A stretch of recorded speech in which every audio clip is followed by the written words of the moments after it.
오늘은 이사야를 읽어 51번째 시간입니다. 우리 이사야 54장을 통하여 하나님의 영원한 긍휼과 자비에 대해서 홀로 된 여인의 자식에 대해서 변론해 보도록 하겠습니다. 본장은 53장과 같이 이제 마음으로 하여 죽으신 그리스도의 몸으로 말미암아 이루어진 열매는 특별히 영원한 긍휼과 자비라고 표현을 하셨는데요. 이것은 하나님께서 우리에게 이제는 남편을 신한 자의 자식을 통하여 영원한 축복을 준다는 약속인데요. 물론 예수 그리스도 말미암아 이루어지는 역사의 축복이다, 이렇게 이제 볼 수가 있는 거죠. 그걸 어떻게 구체적으로 성경에서 이루어가느냐, 이거를 이제 말씀하셨다고 볼 수 있는데요. 근데 이 시대는 이제 이스라엘의 회복이라는 것은 이제 천년왕국을 뜻하는 것이지, 지금 육적 유대인들을 회복시키는 것이 아닌 것이 분명합니다. 육적 유대인들은 성경적으로 3번 회복이 됐다고 볼 수 있는 겁니다. 간단히 살펴본다면, 이제는 요셉이 그 형제들에게 팔려갔죠. 예고비로요. 그래서 430명으로 들어왔을 때 어떻게 했습니까? 야곱의 족속은 가나안에 살았죠. 가나안에 살아서 굶어 죽게 생겼으니까 요셉한테 갔죠. 그래서 거기서 403년 동안 번성을 해서 결국은 이제 모세를 통하여 출애굽하여 결국은 가나안을 정복하는 역사가 나타난 거지요. 그것이 첫 번째 이스라엘이 회복된 거죠. 야곱이 살던 곳으로 이스라엘 백성이 다 살게 되는 것이죠. 두 번째 이제 이스라엘 회복은 뭘 뜻하느냐? 바벨론 포로를 70년을 이제 잡혀갔죠. 하나님의 말씀을 순종치 않다가 BC 586년에 바벨론에서 멸망하면서 포로로 잡혀갔다가 바벨론 70년이 차갑고, BC 516년에 이제는 이스라엘이 회복되고 성전이 복구되는 역사가 진행이 되었죠. 세 번째는 이스라엘 백성들이 성경대로 예언대로 예수님을 영접하지 아니함으로 이제는 주님께서 도루에 돌 하나도 남지 않도록 성전이 다 무너진다고 마태복음 20장 1절 전에 말씀하셨지요. 그 말씀대로 AD 70년에 로마 장군 디도가 와서 이스라엘 멸망시켜서 나라가 없는 그 나라가 되었죠. 나라가 없는, 국가가 없는 나라가 되었죠. 그래서 디아스포라로 살다가 결국은 1948년 5월 14일 날 이스라엘이 건국됐죠. 1800년 동안 나라가 없다가 건국되는 기적적인 역사로 나라가 회복된 것이 이제 세 번째 이스라엘 회복입니다. 그것은 마지막이고, 성경에서 말하는 회복은 그것이 아니고 예수 믿고 중생받는 걸 통하여 남은 종 남은 백성으로 아담과 해와가 뺏겼던 에덴 동산을 다시 찾아주는 것이, 그것이 이 시대의 이스라엘 회복인 겁니다. 그것이 주님 오셔서 천년 동안 왕노타는 천년을 건설하는 것이 진정한 이스라엘 회복이다, 이렇게 깨달아야 성경을 제대로 깨달은 것이 됩니다. 그 일들이 이제 어떻게 하나님의 약속대로 다 이루어지냐, 그건 이제 여기서 말씀하시는 겁니다. 1절 3절입니다. 잉태치 못하며 생천치 못한 너는 노래할저다. 구르지 못한 너는 애적 노래할저다. 홀로 된 여인의 자식이 남편 있는 자의 자식보다 많으니라. 여호와의 말이니라. 내 성막들을 넓히며 내 처소의 휘장 아끼지 말고 멀리 떠나 너의 줄을 길게 하며 너의 말뚝을 경고할저다. 이는 네가 좌우로 퍼지며 네 자손은 열방을 얻으며 황폐한 성을 사람 살 곳이 되게 할 것입니다. 이렇게 말씀했지요. 그래서 결국 인간들은 많이 이렇게 살았다 하더라도 새 시대가 거나 구원받을 인간들을 만들어내지 못하지요. 그래서 이것은 그걸고 예수 그리스도의 그의 공로로만이 이제는 구원받아서 하나님의 백성을 만드는 건데요. 여기서 이제 그런 걸 말씀하실 때 뭐라 그럽니까? 홀로 된 여인의 자식이 남편 있는 자의 자식보다 많다 그랬죠. 그래서 이사야 7장 10절처럼 예수님이 동정녀 마리아에게 탄생함으로 성령님께 탄생함으로 남편이 없는 그런 자식이 됐죠. 그래서 여자의 후손이죠. 여자의 후손이 돼서 결국 예수 그리스도 말미암아 인간들을 구원하는 역사로 하나님의 백성을 삼는 일이 이루어진 것이죠. 지금 보면 이제는 세상 사람들이 많이 있지만은 예수 믿고 중생받아서 이제 구원받은 사람들이 이스라엘 백성이고, 이것이 하나님 편에서는 이게 자식이 되는 거죠. 그러면 예수 믿지 않고 있는 사람들은 결국 숫자가 많다 하더라도 별 의미가 없는 거죠. 구원을 받지 못하니까 지역과 인간들은 수에 칠 가치가 없게 되는 것이죠. 그런 일들이 이제 이루어질 것을 이렇게 말씀하신 겁니다. 그런데 이제는 새 시대는 완전한 축복의 동산이니까 눈먼 고통, 질병, 재앙이 없고 죽음이 없으니까 얼마나 많이 번성하겠습니까? 그래서 천년왕국에 들어간 자들은 이제 이 지구가 아주 너무 좁아질 만큼 많은 인구가 살게 될 것을 말씀한 겁니다. 그래서 그런 일들이 이제 앞으로 성경대로 돼서 되어지는데 이때가 이제 바로 인간 생활의 마지막 한 일에 전성년만에 알고가 쭉증을 모을 때 거룩한 신을 남는 자들만이 새시대 축복을 받게 된다. 그것을 이스라엘 회복이다. 이렇게 볼 수 있는 것이죠. 그래서 이것은 이제 성경 중에서도 보면 여자의 후손이 복을 받는다는 말씀은 바로 아브라함의 씨앗이지만은 이제는 남편이 없이 난 예수 그리스도만이 이제 복을 받게 돼서 천하 만민이 복 받는 역사가 나타난 것이죠. 그것이 이제 성경대로 다 응해 온 겁니다. 그래서 그 일들이 이제 지금까지는 예수 그리스도가 돌아가셨다 하더라도 천국 시민권을 얻는 것이니까 죽어서 영원 받는 거니까 나 살아서 세시가는 축복은 아니죠. 재림적 올 때는 심판 때이기 때문에 재림을 맞이할 자들은 죽지 않고 세치당하고 죽음을 맛보지 않고 변승천하여 남은 백성이 세시대의 축복을 누리게 돼서 많은 충만한 씨앗을 뿌리게 된다. 이런 말씀을 하는 거거든요. 그래서 이것이 이제 하나님이 하시는 본래의 그 약속이다. 이렇게 볼 수 있는 겁니다. 여러분들 이걸 잘 개념을 생각하실 것 중에 하나가 보면 갈라디아 3장 29절에 보면 이렇게 얘기를 하셨어요. 너희가 그리스도께 속한 자는 곧 아브라함의 자손이요 약속대로 유업을 이을 자니라. 지금 이 시대는 아브라함의 자손이 누구냐?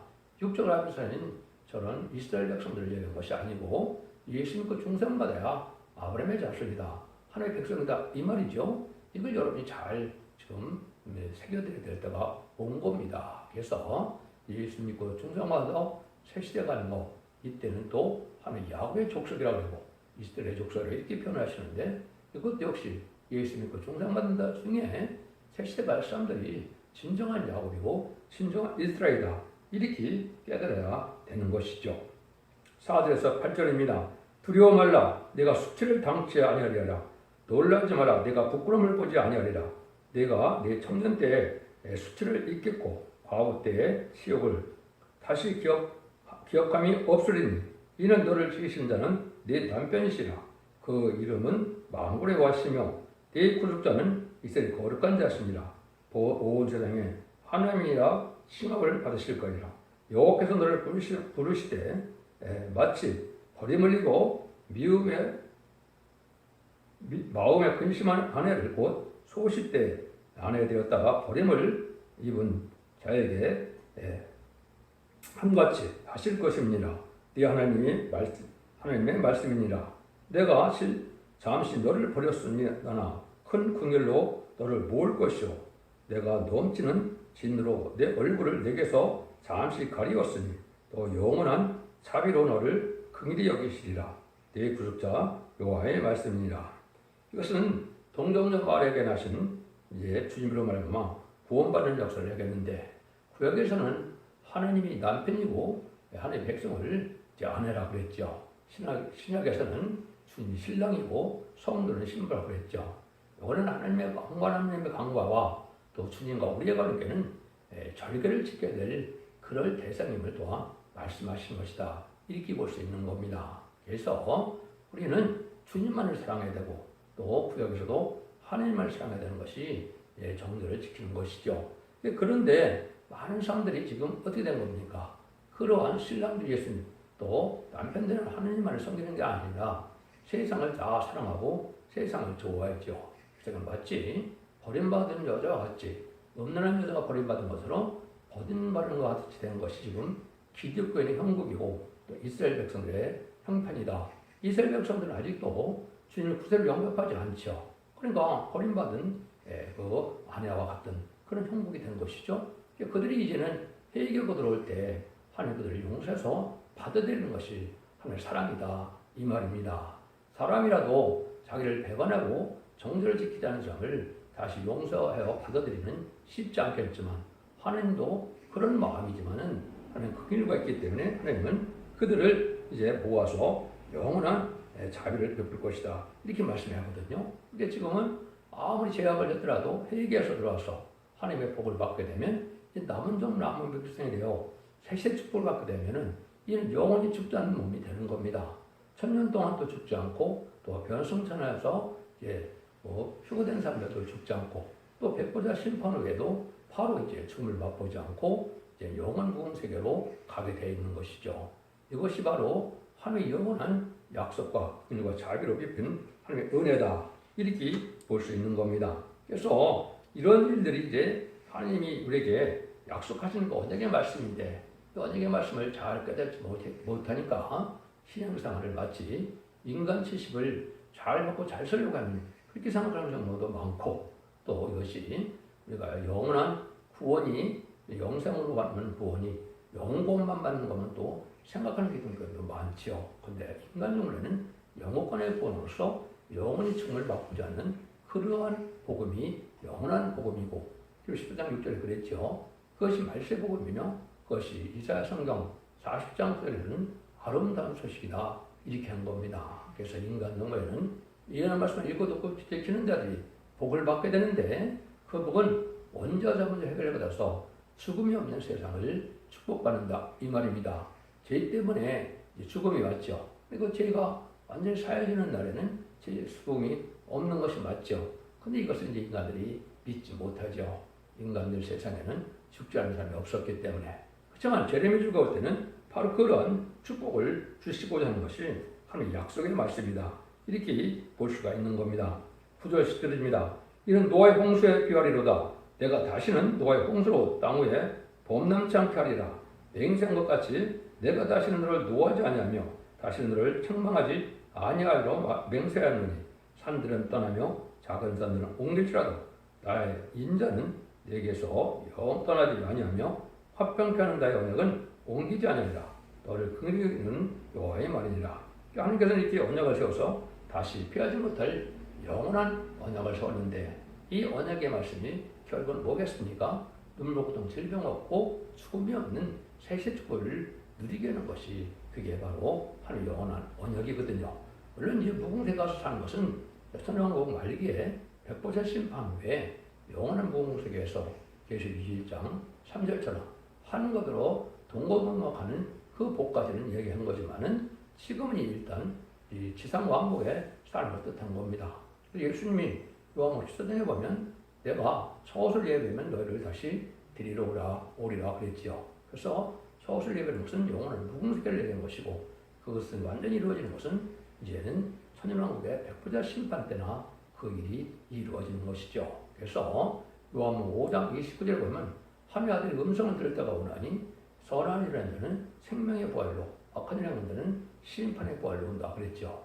이것이 바로 이제 천년왕국의 말기 위해 계시록 20장처럼 백보자 심판이 나와서 결국은 영원한 부흥세계와 또 영원한 지옥으로 갈라지는 역사가 있을 것을 말씀하신 것이다. 그래서 이때 우리는 바로 이런 영원한 그러한 약속은 바로 새 시대로 이루어지는 약속이다. 이렇게 봐야 된다. 이 말입니다. 그래서 새 시대 가는 방법은 두 가지 방법밖에는 없죠.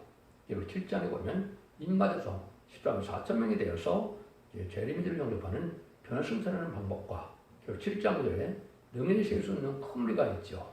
이것은 바로 환난과 전에 하나님의 인도와 보험을 받는다는데 그런 전상년 만에 마지막 변론의 말씀을 듣고 심판에 대한 길을 터낼 때 믿고 순종하여 예비처 보수로 보호받는 자들만이 새 축복을 누리게 되거든요. 이때 이제 전년 만에 오지 않으면 다 환난에 빠지는데 환난에 빠지면은 짐승의 표를 받겠죠. 짐승의 표를 받은 자는 심판의 대상자, 멸망의 대상자가 돼서 이제 대적장 괴로움을 받다가 아마겟돈 때 전멸당하는 것이 이 심판의 방법이거든요. 이 사람을 재청을 위해서 하나님께서 이는 20장 4절처럼 그리스도와 더불어 1000년 동안 왕노릇 한다는 그 말씀이 이루어지는 것이 하나님의 사랑의 완성이고 또 이제 천지를 창조한 목적이 완성되는 일이다. 이렇게 여러분 읽으시면은 정확히 깨닫는 것이 되겠습니다. 그래서 이런 일들이 이제 하나님께서 우리에게 영원한 약속을 하신 거기 때문에 하나님은 그대로 진행하신다. 이 말입니다. 그래서 인간 같으면 잊어먹기도 하고 또 약속을 못 지키지만 전지전능하시고 수령하신 것은 반드시 그 약속을 지켜서 영원한 축복을 주겠다는 것이 하나님의 약속의 말씀입니다. 그런데 세상 사는 동안은 왜 이렇게 힘들어졌습니까? 아담과 하와가 뱀에 졌기 때문에 재앙이 오고 저주가 오는 세상이 되었죠. 그래서 그 뱀이 이겨서 용이 돼서 공중권을 잡고 있으니까 세상은 악한 세상이 되고 재앙이 많이 나는 세상이 됐는데 지금 용과 마귀를 이기는 자리 나오는 것이 바로 24,000명인데요. 그들이 백마땅 용사가 되어서 아마겟돈 때 이제는 최종 승리가 돼서 용은 다시 천사장으로 말미암아 무적에 갇히게 되고 이 세상을 악하게 했던 악한 자와 또 거짓 선지자들은 다 멸망당한 것이 아마겟돈의 전쟁이다. 그래서 결국은 공산당들이 악의 세력인데 악의 세력을 사용하다가 공산당이 없어지는 것이 바로 아마겟돈 전쟁이다. 이렇게 보시면 됩니다. 그래서 악의 근본인 공산당이 없어지는 시대가 바로 새 시대가 오는 것이다. 이렇게 볼 수 있는 거죠. 그 전까지는 이제 마귀가 세상을 다스리는 고난이 있기 때문에 세상 살기가 쉽지 않죠. 기독교인도 얼마나 많은 핍박을 당하고 순교를 많이 당했습니까? 지금도 사회는 반기독적인 사회로 가고 있죠. 우리 신앙의 절개를 잘 지켜야 있는 것으로서 새 시대가 하는 것이 하나님의 방법이다. 그 말씀을 11장 11절에서 14절에 보면 너 공고하며 광풍에 요동하여 아내를 받지 못한 자며 보라 내가 화려한 채색으로 네 돌 사이에 더하며 청옥으로 네 기초를 쌓으며 홍보석으로 네 성척을 지으며 성유석으로 네 성문을 만들고 네 지경을 다 보석으로 꾸밀 것이며 내 모든 자녀는 여호와의 교훈을 받을 것이니 네 자녀는 크게 평강할 것이며 너로 의로 설 것이며 학대가 내게서 멀어질 것이라 내가 두려워 아니할 것이며 공포 그것도 너를 가까이하지 못할 것이다. 근데 이때 이제 새 시대가 하기 전까지는 이렇게 마귀를 하는 가르쳐서 환란적인 날이 오는 거죠. 지금 그 시대가 온 겁니다. 재난의 시작은 이 시대의 후반부터 온 것이고 이제는 심판 때가 가까이 온 때거든요. 그래서 이 땅에 공산당이 등장하는 때가 바로 심판기고 그때가 바로 재앙이 시작되는 건데 구체적인 재앙은 1975년 4월 30일 베트남 전쟁이 끝나고 나서 본격적인 재난이 시작한 시대다. 이렇게 보시면 됩니다. 이제는 심판 혼란이 가까운 때가 돼서 여러분들은 지금 참으로 살기 어려운 때가 자꾸 오지요.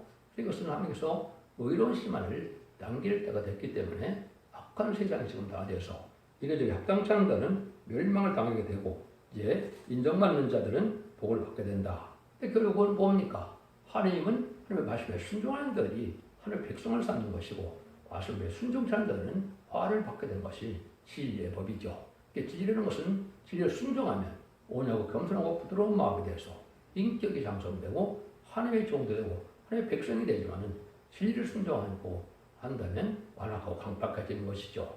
많은 기독교가 많은데도 왜 이렇게 세상이 완악하고 강팍한 세상이냐? 실제는 진리를 순종하는 삶을 살지 않고 있기 때문에 그런 거죠.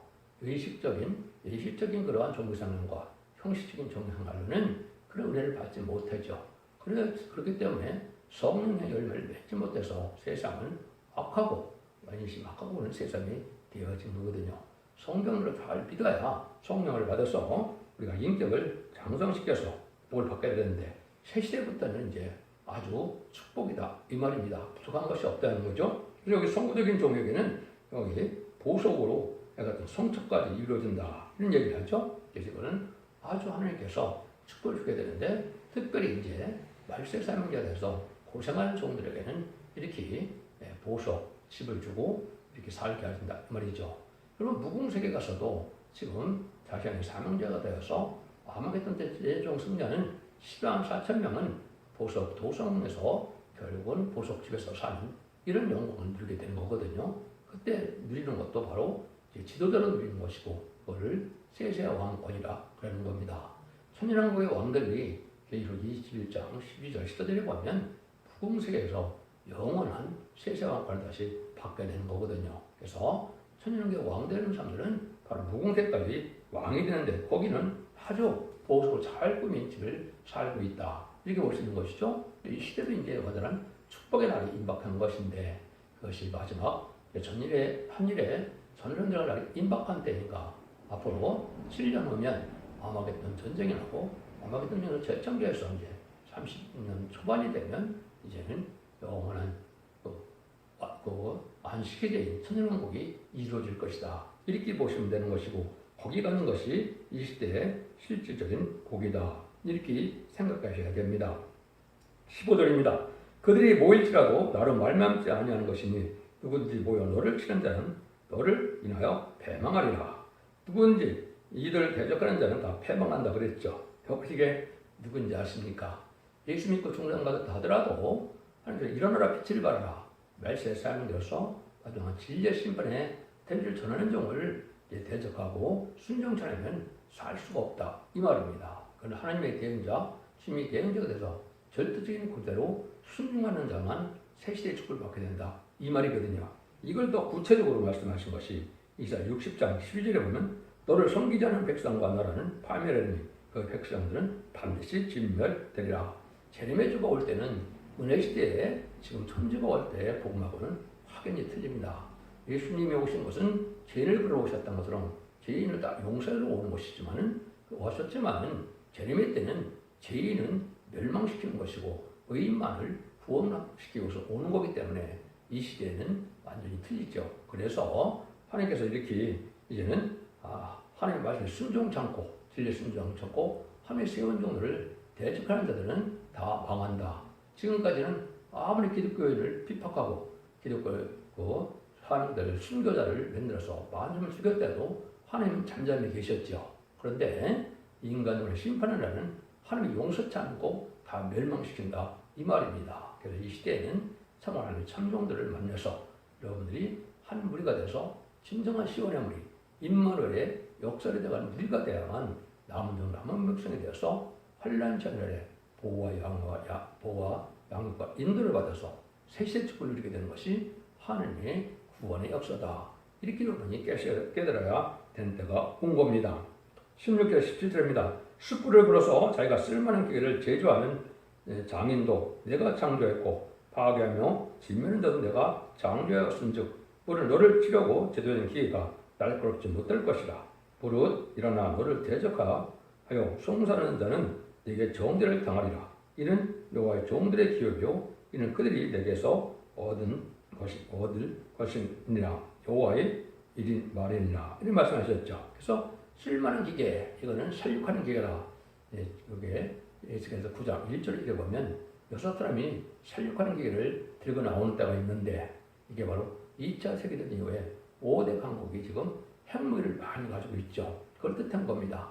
핵무기도 하나님의 택한 종, 택한 백성들은 핵무기로 멸망시킬 수 없는 이런 은혜를 받게 된다. 하나님의 보호와 인도를 받기 때문에 변성되는 사람들도 물론 그렇고 새시대 갈 사람들도 하나님 그런 표를 전혀 당치 않게 한다. 이 말이거든요. 여러분 이것이 이 시대 참된 믿음입니다. 그래서 여러분들이 다니엘의 세 친구가 신앙의 절개를 지키다가 질변화되는 풀물불에 빠졌죠. 그게 바로 뭘 뜻한 겁니까? 핵무기 때도 전혀 머리 하나 상하지 않고 보호받는다. 이 말이거든요. 그래서 여러분들은 진리에 순종하여 예비처 보호처로 인도받아야 살 때가 온 것이 인간 정발의 역사다. 내 생각과 내 뜻대로 내 마음대로 자기 뜻대로 순종하지 않으면은 여러분들은 환란에 빠지게 된다. 이 말이거든요. 그래서 하나님은 이제는 하나님의 기업을 삼을 자고 하나님의 씨를 남겨서 하나님의 백성을 삼을 자이기 때문에 이런 자들은 전혀 해를 받지 않는데 이것은 바로 증인 권세 받은 종의 권세 아래 모여드는 시온의 무리를 뜻한 것이고 환난 장인 아래 하나님의 함께 하심으로 임마누엘의 역사가 편만하다 하는 말씀이 응한 거지요. 그래서 기록 7장 10절에 보면 처녀가 성령으로 잉태하여 아들을 낳는데 이름을 뭐라 그럽니까? 임마누엘이라고 했죠. 근데 이 말이 언제부터 나온다고요?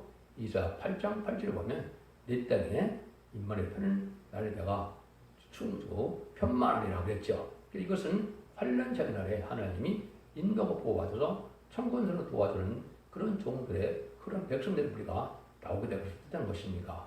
여러분들은 그 무리에 속하는 것이 이 시대에 바로 살아남는 구원을 받는 것이다. 이렇게 볼 수가 있는 겁니다.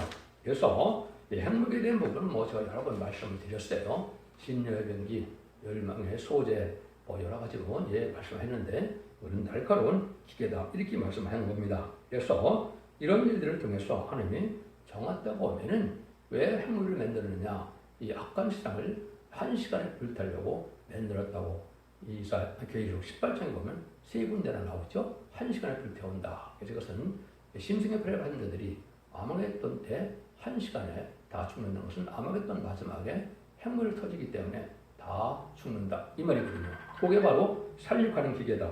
이렇게 여러분이 보시면 된다 이 말입니다. 그래서 이런 일들을 통해서 하나님께서 세세를 이루는 것은 바로 그리스도의 의를 통해서 이루어지는데 이것이 영원한 축복의 말씀으로 완전히 이루어서 진짜 죽음이 없는 세상, 진짜 부족함이 없는 사람, 상황과 해함이 없는 세상, 전쟁이 없는 세상을 이루는 것이 완전한 축복의 말씀이다. 이것을 하나님께서 영원한 긍휼과 자비를 베푸는 언약이다. 이렇게 말씀한 거거든요. 우리 일치일자의 순종함으로 자손 만대 축복을 이루는 복된 종들과 성도님들 다 되시기를 예수님 이름으로 간절히 축원드립니다. 아멘.